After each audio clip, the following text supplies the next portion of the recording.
સુરત શહેરમાં રહેતા એક મૂળ અફઘાનિસ્તાનના નાગરિક વિરુદ્ધ ફરિયાદ નોંધાઈ છે। સુરત શહેર ક્રાઇમ બ્રાન્ચમાં ગંભીર કેસ મામલે ગુનો નોંધાયો છે।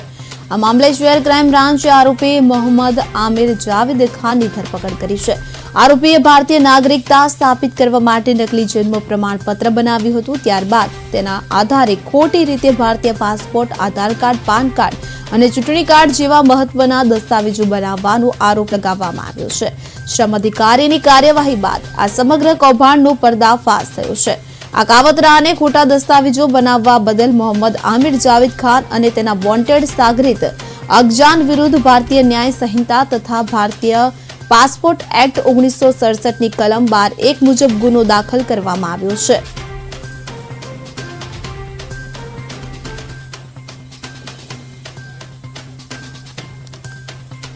અને એના વિઝિટર વિઝા પૂરા થયા બાદ આ માણસે સુરતમાં પોતાના અલગ અલગ એક એના મહારાષ્ટ્ર જાલનાના મિત્ર મારફતે અલગ અલગ ડોક્યુમેન્ટ્સો, Aadhaar card, PAN card, election card, બધા જ બોગસ ડોક્યુમેન્ટો બનાવી અને એક બીજો પાસપોર્ટ, ભારતીય પાસપોર્ટ મેળવેલો હતો।